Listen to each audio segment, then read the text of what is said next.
নমস্কার, ময়দান স্পোর্টসে আপনাদের সকলকে আরও একবার স্বাগত।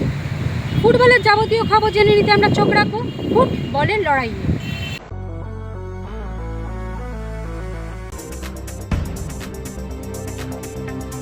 সুপার কাপে প্রথম ম্যাচ হেরে বিদায় নিয়েছে কলকাতার দুই প্রধান ইস্টবেঙ্গল ও মোহামেডান স্পোর্টিং। তাই সুপার কাপে বাংলার ফুটবলের ব্যাটন এখন মোহনবাগানের হাতে। ইস্টবেঙ্গলকে হারিয়ে সুপার কাপের শেষ আটে পৌঁছেছে কেরল ব্লাস্টার্স। প্রথম ম্যাচে ওয়াকওভার পাওয়ার পর শনিবার সুপার কাপে কোয়ার্টার ফাইনালে কেরল ব্লাস্টার্সের বিরুদ্ধে অভিযান শুরু করছে সবুজ মেরুন ব্রিগেড। আইএসএল লিগ শিল্ড ও কাপ জয়ের পর সুপার কাপকে পাখির চোখ করেছে বাস্তব রায়ের দল। যদিও প্রথম একাদশের অধিকাংশ ফুটবলারকে বিশ্রাম দিয়েই সুপার কাপে অংশ নিতে দল পাঠিয়েছে সবুজ মেরুন কর্তারা। শনিবার দীপক টাঙ্গনির নেতৃত্বে কেরলের বিরুদ্ধে মাঠে নামছে মোহনবাগান। দলে একমাত্র বিদেশি নুনো নেইজ।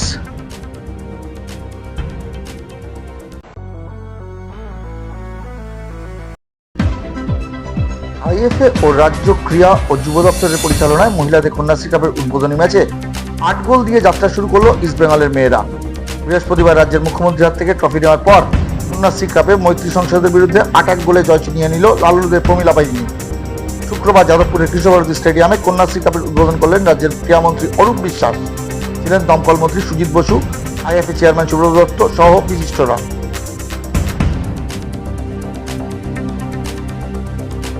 কন্যাশ্রী কাপ শুরু হলেও প্রচার নেই মেয়েদের এই লিগের।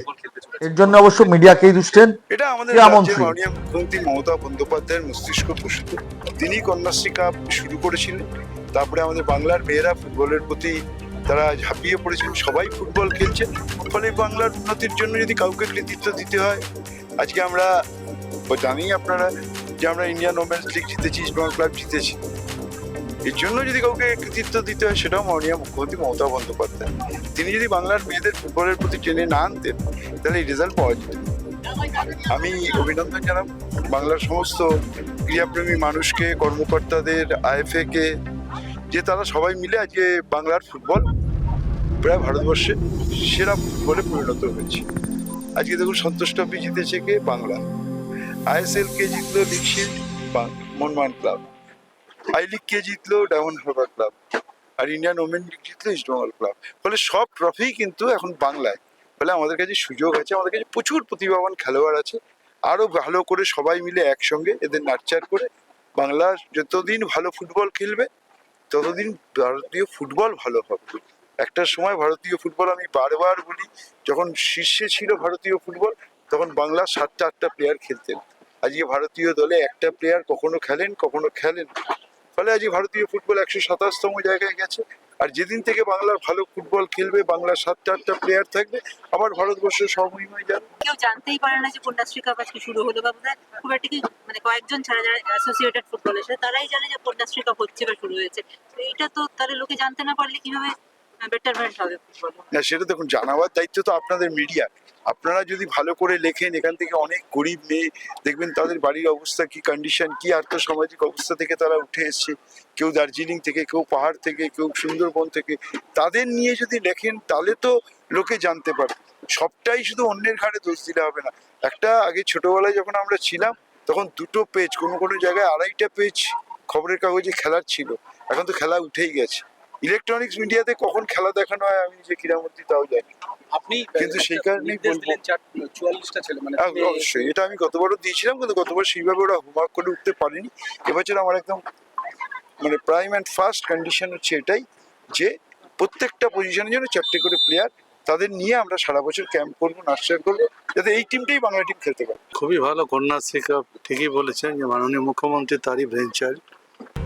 আর আজকে এই কন্যাশ্রী কাপের সরকারেরও পৃষ্ঠপোষকতা যে আইএফএ করছে, কিন্তু একটা কথা আমাদের পরিষ্কার মনে রাখতে হবে, আমাদের অনেক মেয়েরা আজকে ফুটবল খেলছে।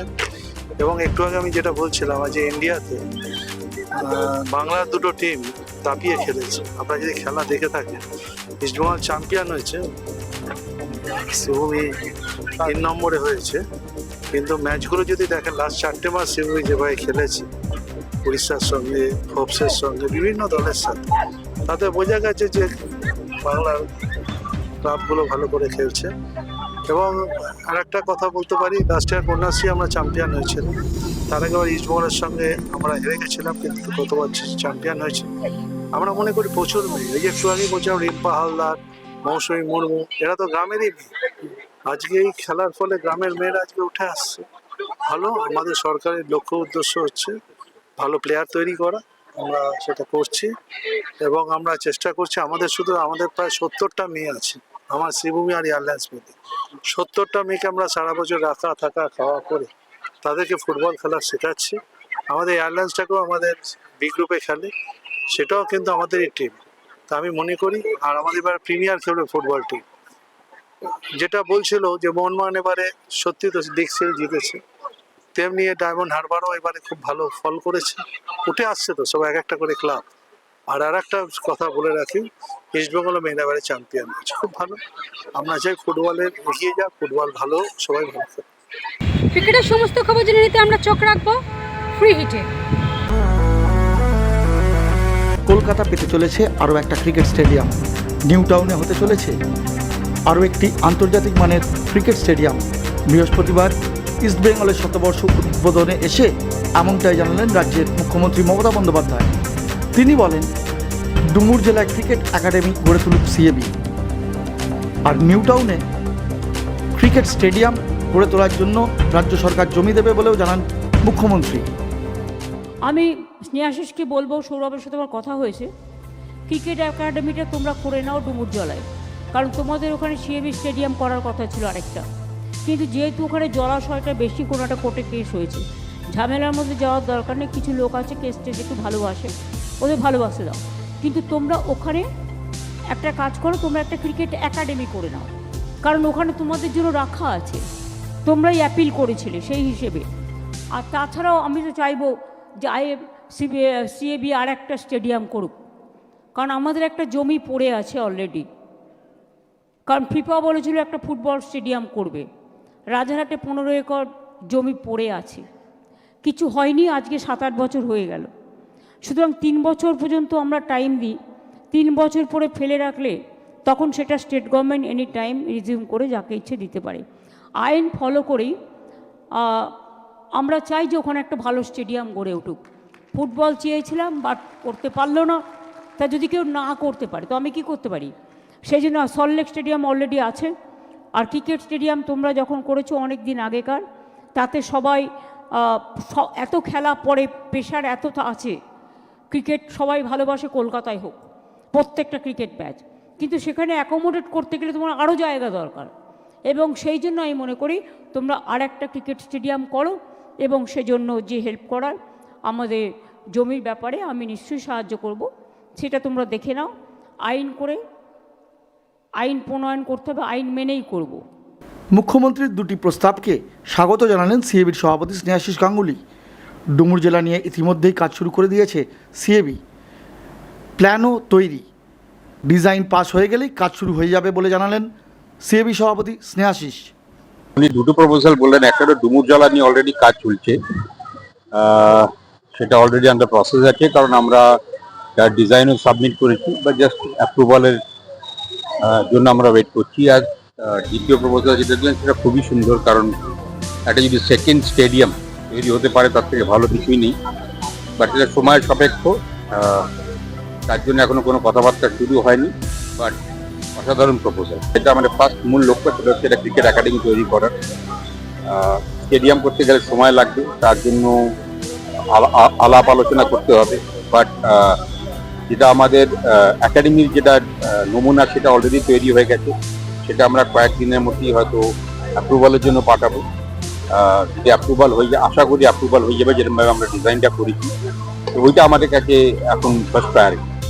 সেপ্টেম্বরে সিএবির বার্ষিক সাধারণ সভা, আর সেই সভায় তাই এবার রাজ্য সরকারের দুটি প্রস্তাব নিয়ে আলোচনা হতে চলেছে, তা আর বলার অপেক্ষা রাখে না।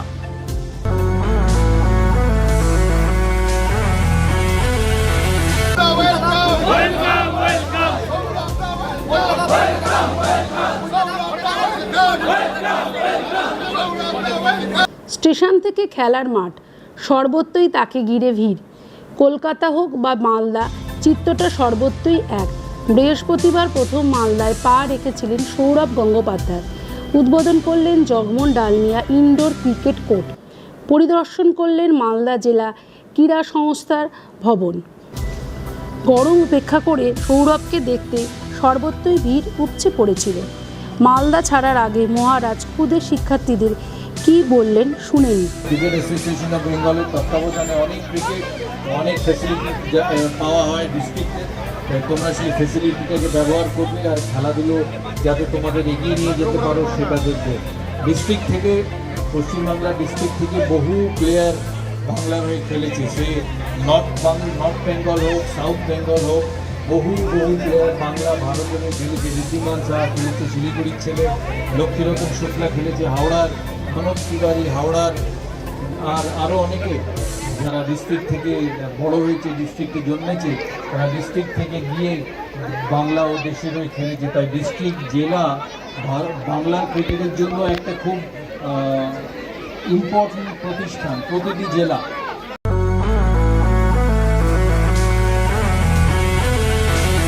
বয়স শুধুমাত্র একটি সংখ্যা মাত্র। ক্রিকেটের 22 গজে বারবার তিনি তা প্রমাণ করেছেন। খেলা ছেড়ে অবসর নিয়েও তিনি রয়েছেন স্বমেজাজে। বৃহস্পতিবার 52তম জন্মদিনের দিনও দেখা গেল একই চিত্র। সচিনের নামে একটা আস্ত লাইব্রেরি গড়ে তুলেছেন কেরলের মালাবার খ্রিস্টান কলেজের ইতিহাসের অধ্যাপক M.A. বশিষ্ঠ।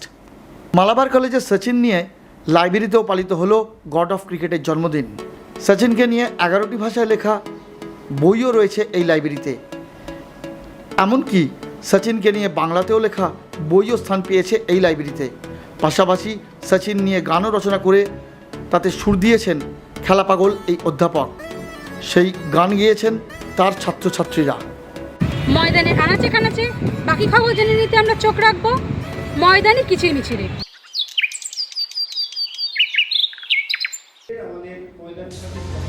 ময়দান সাথীর উদ্যোগে 17ই মে ক্ষুদিরাম অনুশীলন কেন্দ্রে অনুষ্ঠিত হতে চলেছে বিনামূল্যে স্বাস্থ্য পরীক্ষা শিবির।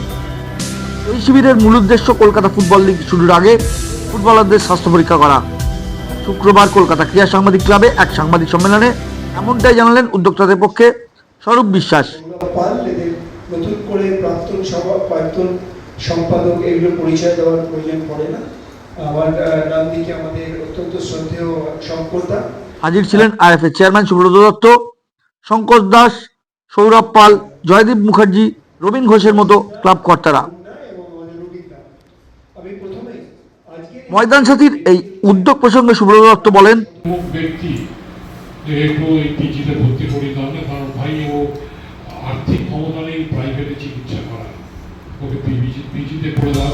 করোনার সময় আমার মনে আছে কত ক্লাবের লোকেদের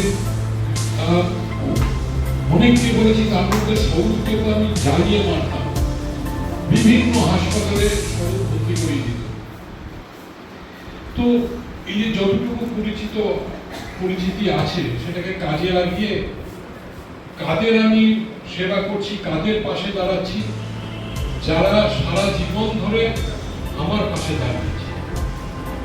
তো সুতরাং আমি আমার বাবাকে দেখেছি এই কাজটা করতে, আমার কাকাকে দেখেছি এই কাজটা করতে, সেই কাজটাই আমি করে যাচ্ছি। ভিডিওটি ভালো লাগলে লাইক করুন, শেয়ার করুন, আপনাদের মতামত কমেন্ট করে জানান, চ্যানেলটিকে সাবস্ক্রাইব করুন এবং পাশে থাকা বেল আইকনটিকে প্রেস করে দিন। আজ এই পর্যন্তই, দেখা হবে আবার আগামীকাল।